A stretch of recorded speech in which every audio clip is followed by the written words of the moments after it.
In 1978, a super low-budget film called Halloween was released, directed by the relatively unknown John Carpenter. It was about a psychopathic murderer that stalks and kills babysitters in a suburban town on Halloween night. Halloween was an unexpected masterpiece that spawned 7 sequels and a reboot series directed by Rob Zombie. I did a review on it to celebrate the holiday last fall.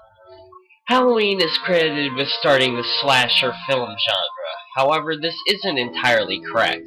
Carpenter has said that he was heavily inspired by the 1974 Bob Clark film Black Christmas, which depicts many of the slasher film cliches that Halloween perfects. Also released that same year as Black Christmas was the infamous Texas Chainsaw Massacre, and if you really want to go back, there's the famous stabbing scene in Night of the Living Dead, a British film called Peeping Tom, and of course there's Hitchcock's classic Psycho. So even though Halloween wasn't the first slasher film, it's regarded as the first to bring the style into the mainstream.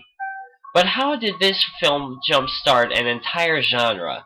Well, one day Sean S. Cunningham calls writer Victor Miller and says, "Halloween's making a lot of money. Let's rip it off."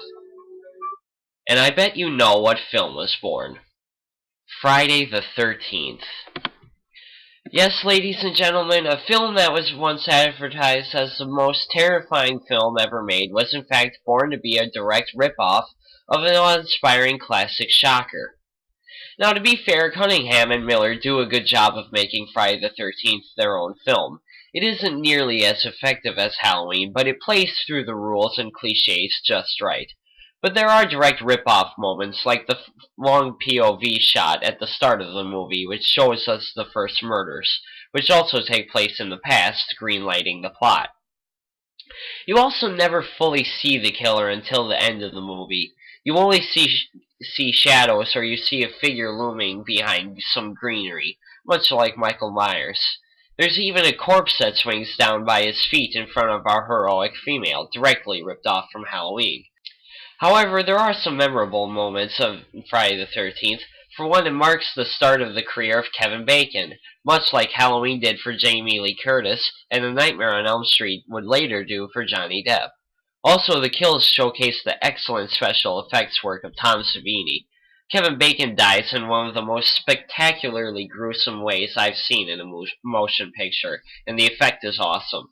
And while it's not really that haunting, it does provide some eerie atmosphere by setting up the location at a secluded summer camp.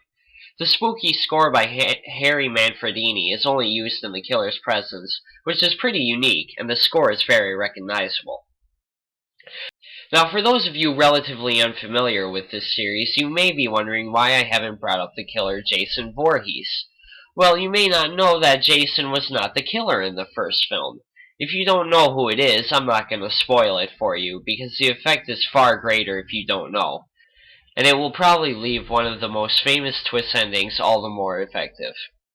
In every way you look at it, Friday the 13th left an impact. It spawned 10 sequels, a crossover with A Nightmare on Elm Street, and a reboot in 2009.